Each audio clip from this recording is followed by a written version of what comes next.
Bien, ahora, ¿qué sucede cuando estamos estudiando ya específicamente lo que es la constante de acidez, ¿no? En este sentido, nosotros vamos a colocar ya no una reacción que sea agua contra una molécula de agua, sino en este caso con más propiedad vamos a colocar un ácido del tipo que sea que está reaccionando con agua. Entonces, en este caso, obviamente, el agua va a actuar como una base, ¿no? Es por eso que el ácido, en este caso, está dando protones al agua, ¿sí? Por lo tanto, este sería nuestro ácido. Y producto de aquello, genera mi base conjugada. Y en este caso, claro, el agua estaría actuando como base al principio.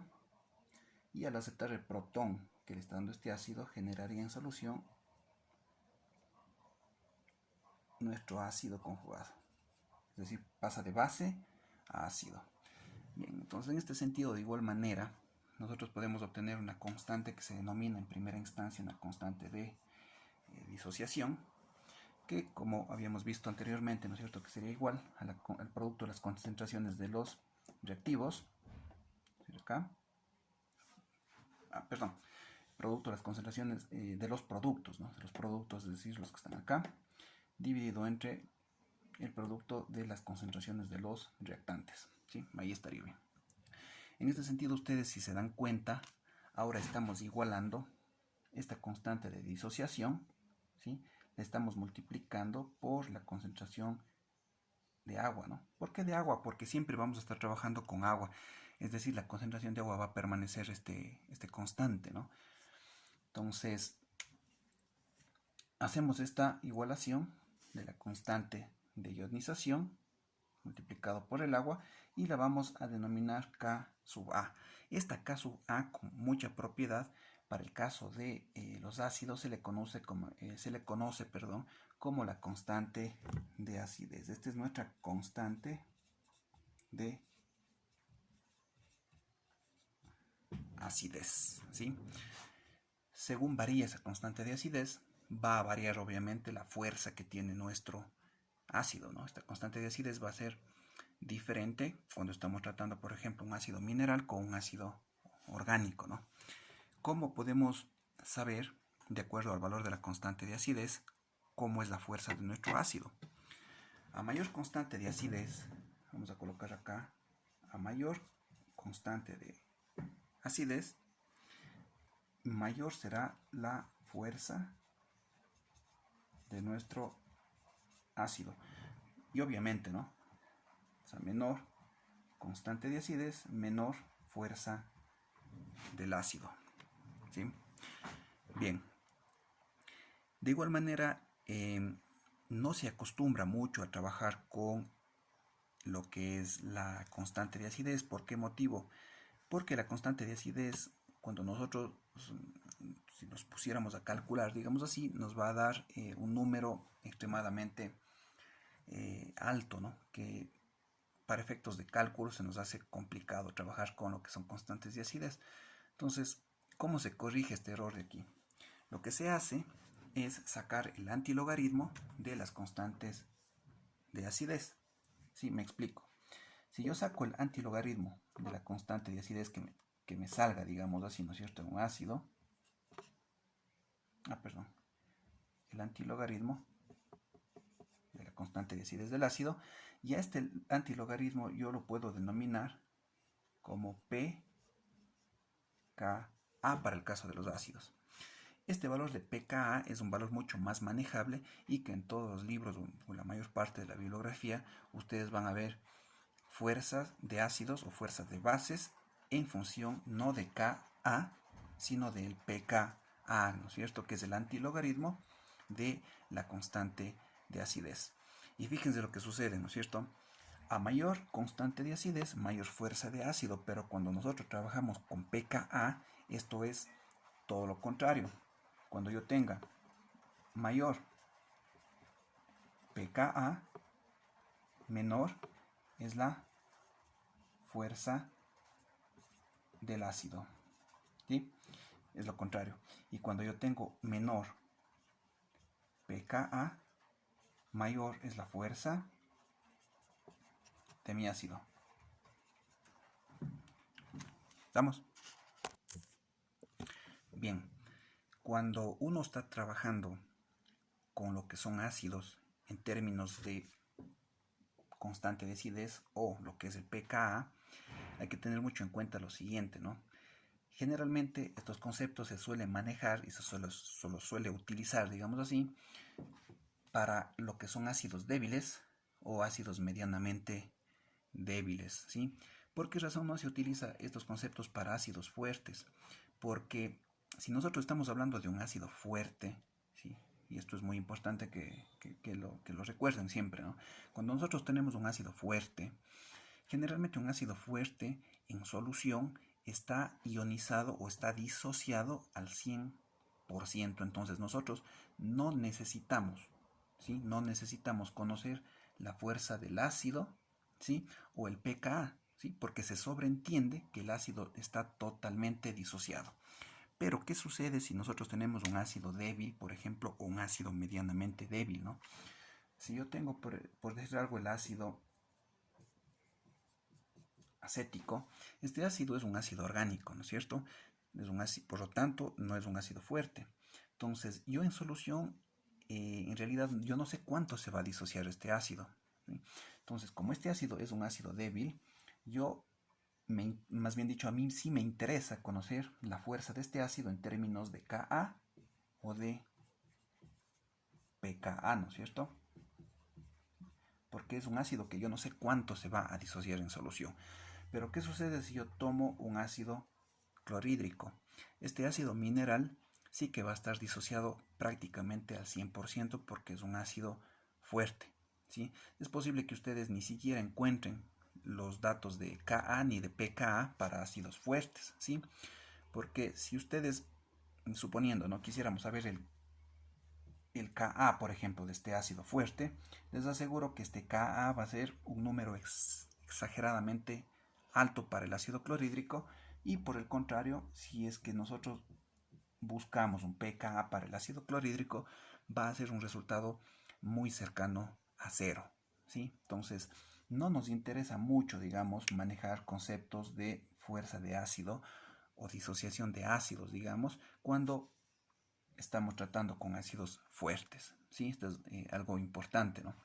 Porque de pronto ustedes van a ir a consultar una tabla y van a ver que no tienen valores de pK ni de K para lo que son ácidos fuertes. Pero lo que sí les aseguro es que vamos a conseguir estos valores cuando trabajemos con ácidos débiles o medianamente débiles, ¿no? Bien, ahora, ¿qué sucede cuando nosotros estamos tratando con lo que son bases? ¿Sí? En este sentido, nosotros tenemos que utilizar lo que se denomina la constante de basicidad, ¿no? Que de igual manera, para el ejemplo, vamos a colocar una base en solución. Entonces, nuestra base está reaccionando con una molécula de agua, y claro, en este caso el agua va a actuar ya como un ácido, ¿no? Es decir, nosotros aquí tenemos la base, ¿sí? Y la base lo que hace es aceptar protones del ácido, es decir, este ácido le va a dar protones, y esta base se va a convertir ahora sí en un ácido conjugado. Y por el contrario, claro, la molécula de agua empieza aquí actuando como ácido, ¿sí? Y al dar, ¿no es cierto?, este protón, va a convertirse en base conjugada, ¿sí? De igual forma, podemos obtener lo que es la constante de disociación, que sería, ¿no es cierto?, igual al producto, en este caso, de los, para la redundancia, los productos, ¿ya?, dividido para el producto de los reactantes. Entonces, de igual manera, aquí esta constante de disociación yo la puedo multiplicar por la concentración del agua, ¿sí?, y obtener lo que se denomina el Kb, que no sería otra cosa que la constante de basicidad. Y lo que me indica la constante de basicidad justamente es la fuerza que tiene una base, ¿no? Yo puedo decir que a mayor KB, mayor es la fuerza de la base. Y a menor KB, menor es la fuerza de la base. Y ocurre lo mismo que para el tema de los ácidos, ¿no? Para efectos prácticos y efectos de cálculos, nosotros tenemos que sacar el antilogaritmo del KB, a lo que le vamos a denominar, en este caso, el PKB, ¿no? En este caso sería el menos logaritmo de KB, ¿sí? E idénticamente igual de lo que sucede con los ácidos, cuando trabajamos en términos de PKB, tenemos que decir que a mayor, PKB menor es la fuerza de la base, y a menor PKB mayor fuerza de la base. Y de igual manera, ¿no? Cuando trabajamos con los términos tanto KB, constante de basicidad, o como PKB, esto lo tenemos que emplear siempre y cuando estemos trabajando con bases débiles o medianamente débiles, por la misma razón de lo que sucede con los ácidos, ¿no? Si yo tengo, por ejemplo, una base fuerte, hidróxido de sodio, se sobreentiende que en solución el hidróxido de sodio se disocia al 100%, ¿no? Entonces, de igual manera, no hay mucho sentido tratar de calcular el KB o el PKB porque esta base está totalmente disociada. Pero ¿qué pasa si nosotros tenemos una base que no es una base fuerte, sino más bien una base débil, ¿no? ¿Qué pasa si yo trabajo con esta base? ¿Sí? Amonio. Entonces, claro, el amonio no es una base fuerte. Aquí sí que me interesaría saber en qué porcentaje está disociado, ¿no? Entonces, aquí lo que me interesaría, claro, es conocer el valor de KB o en su defecto el valor de PKB. Para esta no, ¿sí? Porque es una base fuerte y de igual manera si ustedes buscan en los libros es posible que tengamos los valores de KB o PKB para lo que son bases débiles o medianamente débiles, no así para bases fuertes, ¿no? Bien, aquí tenemos este ejemplo, el cual se nos dice que se dispone de ácido nítrico de concentración 0,01 molar y se nos pide calcular el pH, ¿no? ¿Cómo lo haríamos? Entonces, la reacción química sería la siguiente, ¿no es cierto? Nosotros tenemos ácido nítrico, ¿ya? Más agua. ¿Y qué ocurriría aquí? El ácido nítrico, ¿cierto? Como es un ácido, da, digamos, protones, en este caso al agua, y tenemos el ion hidronio más el ion nitrato, ¿sí? El ácido nítrico está dando protones al agua, ¿sí? Y el agua está obviamente aceptando esos protones y se está convirtiendo en base conjugada, es decir, aquí partimos de ácido y generamos base. Por el contrario, aquí partimos de base y generamos ácido. Aquí es base.